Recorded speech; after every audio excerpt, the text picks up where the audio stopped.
and my personal page, the Sharon Stroud page. And so every morning I do Morning Has Broken with an inspirational thought. And I just love that you came up with that. There's really only one mind. So thank you so much. Good morning. And I welcome you to Interfaith Spiritual Center Worldwide. We have a divine appointment this morning. We know that nothing happens by chance. And I say to our viewing audience, you tuned in at this moment because this is the moment that is opened. And the open moment is the moment of reflection, of receptivity, and going to the next level. Our theme for the month of September on this day of my 12th anniversary at Interfaith Spiritual Center Worldwide, a divine idea in the mind of God whose time has come, acknowledging the time is now and the place is where we are. This moment. Our theme is a new day is dawning. And as we look at we are not our mind, Eckhart Tolle came up with that in his book, The Power of Now. But in the Science of Mind teaching by Dr. Ernest Holmes, the Science of Mind acknowledges that there is a higher power, there is a higher mind. There is the energy of spirit that lives and moves and has its being at the center of our one glorious, passionate lives. And what I love about our way of life, an interfaith spiritual center worldwide, that when I came here, that had been in existence for a year.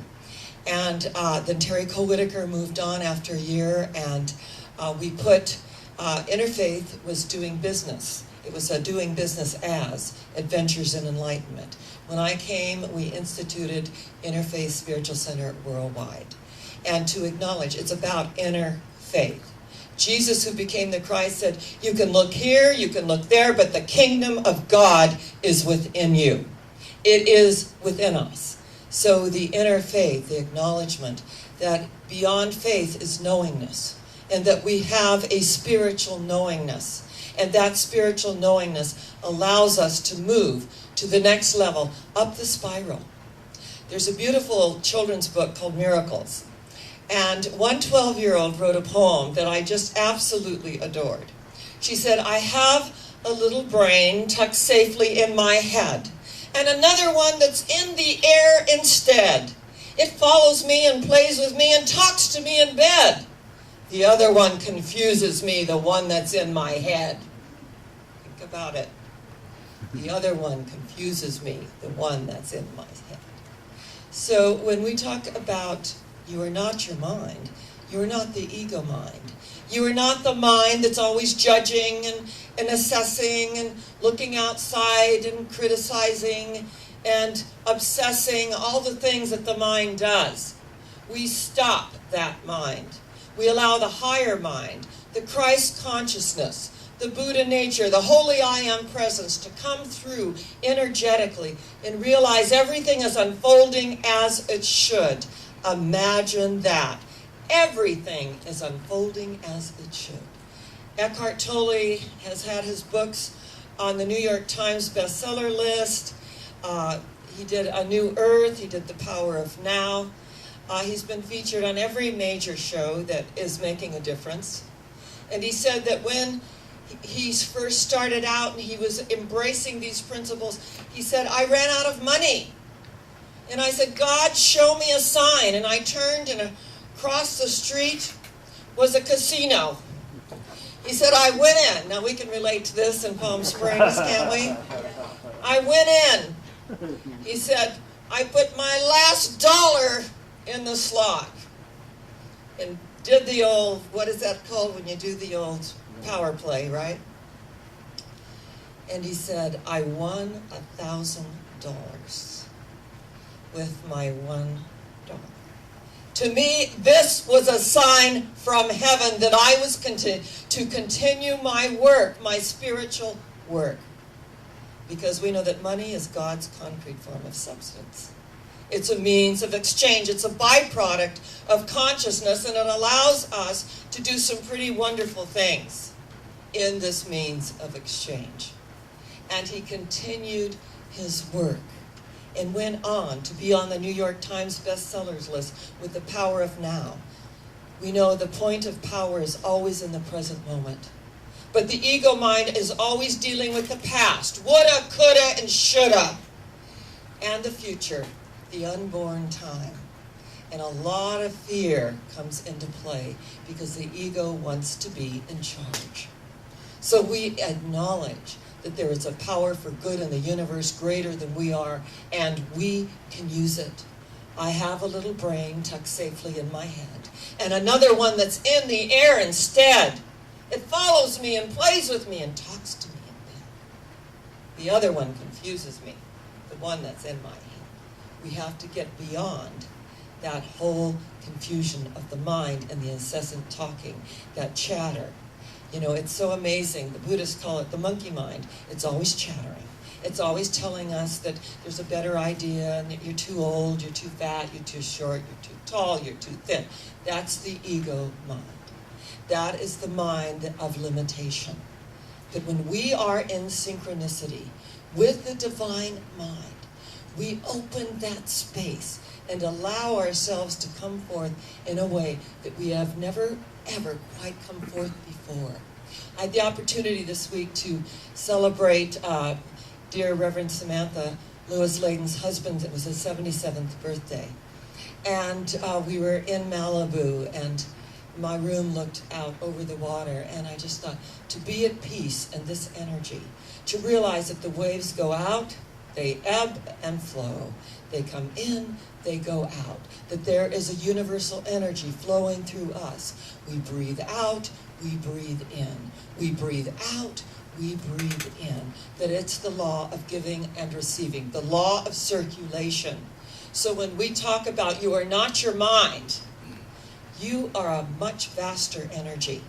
And to get outside that mind, the monkey mind as the Buddhists call it, to get outside that mind is to know that we are truly not only unlimited, but ever expanding. That what the mind of man and woman can conceive and believe, the mind of man and woman can achieve. And through that recognition, realizing that we can make the changes that we really do need to make. I went to my favorite chiropractor yesterday, Dr. Terry York, and her mother has Alzheimer's. And she said, I had to get out of my reality and get into her reality. So, you know, when I walked in and said, hi, Mom, she said, show me your ID. Goes, my ID? You're not my daughter. Why are you calling me Mom? And she said, oh, okay. So she said, I went to my purse, I got my ID out, and she read it, and she looked at it, and she looked at me, and she looked at me, and she goes, you're not my daughter. She goes, I'm not? She says, no, you're too old. She says, well, how old are you, Mom? She's 87 in relative time. And she says, I'm 52 years old, and as I look out the window, I'm in Minnesota. She goes, well, it looks like Desert Hot Springs to me, but I'm going to go with it. So she said, oh, wow, this is fantastic. You know, you're in Minnesota again. With all of the, and she started naming all the neighbors, and you know, totally went into it. And she said, I got it, that if I was going to have a relationship at this stage in my mother's life, that I needed to step into her reality. So I said, wow, you're right. I'm much too old to be your daughter. And she said, and then it just dropped, and we went on to something else energetically, and there was a point of fusion and a point of oneness. And I believe that people with Alzheimer's, they are living in another reality. That it's like the world gets to be too much, so we step into another dimension. Billy, who used to be our videographer, Bill Llewellyn, he said that when his mother had Alzheimer's, it was really amazing because she was looking all over the house for something. And he says, Mom, what are you looking for? And she says, when I remember what it is, I'll tell you. Right? Of all the things that have left me, I miss my mind the most. So, you know, sometimes that's a good thing. And to get all that. In fact, Jesus, who became the Christ, said, get thee behind me, Satan. Get behind me all of those energies of fear and criticism and judgment and looking outside oneself and always evaluating, reevaluating until we go into the paralysis of analysis. Life is meant to live. It's meant to live gloriously. There is these spontaneous moments as well. Sometimes we just have to trust the universe that it is unfolding as it should. Sometimes we step out of our reality into another's reality. And I love what Reverend Dennis, what he shared this morning about, do I want to be right? The ego says, damn well I do. I want to be right at any cost. Or do you want to be kind? That kindness comes in and it just shares the energy and disarms anything unlike itself. One of my very favorite stories is from Sorokin, who is a very famous psychologist in the 30s. And he shared that there was an elderly woman that went out to breakfast, and when she came back to her room, there was someone burglarizing her room, and he brandished a gun. And he said, stand back. He had a gun pointed at her. She was elderly and lived a wonderful life. And she said, oh, my son, put away the gun. What is it that you need? Let's sit and talk a while. And he let out a scream and he fled. Later on that day, she received a note. And it said, I am the man that was burglarizing your room who brandished the gun. He said, had you shown hate, I could have dealt with that. But you showed love. And it disarmed me. Love is the strongest healing power in the universe. Do I want to be right or do I want to be kind? That when I allow the energy of kindness to enter into the equation, it disarms the situation. So many relationships, they break off, or, we have to be in a position about things. But love wants to dance. Love wants to just be in the world, but not of it. Love is that energy that flows through the heart chamber, the very doorway to the soul, that allows the light of spirit to flow through us. That's why we are here. And I know that we have, as the Course in Miracles states, we have lovers in our life, the ones that love us, support us, cheer us on. And we have the teachers that are there criticizing, judging, and looking with a magnifying glass at everything we do. Well, the teachers, we include them. We are tolerant of the intolerant. It's a pretty big order, isn't it? Because the ego part of us wants to retaliate. But the energy of love moves through. And as it moves through in light waves, it penetrates everything. So if we're tempted to react, and believe me, we all have feet of clay. I feel those energies come up. And then I think, oh, what an opportunity to show love. I remember a few years ago on an Easter that my daughter had left our house on Easter Sunday and called the house, and she was crying. And their child was barely a year old. He's 4 now, and he informed me that he's so smart because he goes to preschool every day. I'm 4 now, Mima, and I am so smart because I go to preschool every day. So that is really good to know. I'm really grateful about that. He was about a year old. And she was crying. Someone had rear-ended them, and he was on drugs, and he was pretty out of it. So Linda was at the house, and we drove up there, up on Palm Canyon. And there was the guy, they were all dented in the back. But that little baby slept through it. He was still asleep. He was not affected by the outer. And my daughter was crying, and it's just like such a shock to have something like that happen. And there was this young man sitting on the grass. And I went over and I put my arm around him. And I said, you're having a really interesting day, huh? He said, yeah. He said, I took my meds, but he said, I don't know what happened. Well, there was a witness, and he said, you were weaving all over the road. We had already called the police because everyone was so concerned about your behavior. And I just rubbed his back. And I thought, this is a cry for love. And I said, you're going to have some things to deal with. This is called cause and effect. And when the police get here, they're going to put handcuffs on you. They're going to put you in their car. But just realize that there is a place within you that has never been touched by pain or grief or your need to take drugs. That this is a moment in your life that you can make a new decision. And that decision is for your highest. The energy within you that allows you to say, a new day is dawning. This is a new opportunity for me. That it may look like I'm incarcerated, but my mind is free. And I said, you get yourself in a 12-step program, and you allow yourself to know that this happened for a reason, that no one was hurt in the baby. This little baby slept through the whole thing. It could have turned out much differently, but the universe is smiling on you today.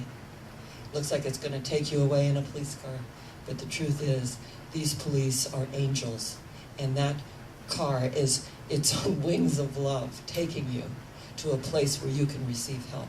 And the police came, and I was explaining to them, and he said, yeah, he said, I had a drunk driver hit me, and he said, we had our little baby in the back in these car seats. He said, these car seats are just amazing. He says, because our car flipped. The baby stayed soundly in that car seat, was not hurt. He said, it's pretty amazing about these car seats. And he says, come on, son, to the young man, and they put the cuffs on him, and I gave him another hug, and I just said, this is a new day for you. This is a new opportunity. And, I hugged the policeman, and I just said, thank you very much for being kind, for showing compassion to the human condition, because I had many friends that were in the police force, and my brother-in-law was in the fire department seeing all kinds of things, and not humanity at its best. It can color and taint us, or it can allow us to see through to the other side that there's a lot of work to do on the planet. There's an opportunity to know the truth and be the healing, beneficial presence on the planet. When we need a sign from God, the sign is there. It might look like a casino. It might look like a police car. It might look like a moment when we lost it. But when we lose it, remember, everything falls apart so it can fall together at a higher level. When we get that, when we really get the breakdown is for the breakthrough, because a new day is dawning. And that new day is here now, regardless of what is going on the planet. And Interfaith Spiritual Center Worldwide is a divine idea in the mind of God whose time has come. The time is now, and the place is where we are. We have no creed but love. Love one another as I have loved you. We have no doctrine but the golden rule. Do unto others as you would have them do unto you. This way of life is not for everyone. I see people get to a certain place of growth, they invalidate their experience, and they leave. And I see others who come up to the plate. They step up, they take classes and seminars and workshops and move to the next level, heal their lives so they can be in the marketplace with healing, helping hands. Because a new day is dawning. And when we really get that at a DNA cellular level, we begin to serve. As the Apostle Paul said, out of my weakness I have found my perfect strength. That strength that was within me that made me look so deep inside myself that the energy of light came forward, and that made all the difference. Thank you very much for being a part of my life, this amazing 12 years. And as I decree and declare that it's 6:30 on our evolutionary clock, and the call to God is so strong, it becomes involuntary, and there's no going back. Only moving forward. And as we unfold, the universe smiles on that and unfolds with us. God bless you. I love you. And what I know is that, what are we doing? We are going where? Higher yet. Where are we going? Higher yet. Where are we going? Higher yet. Thank you, God.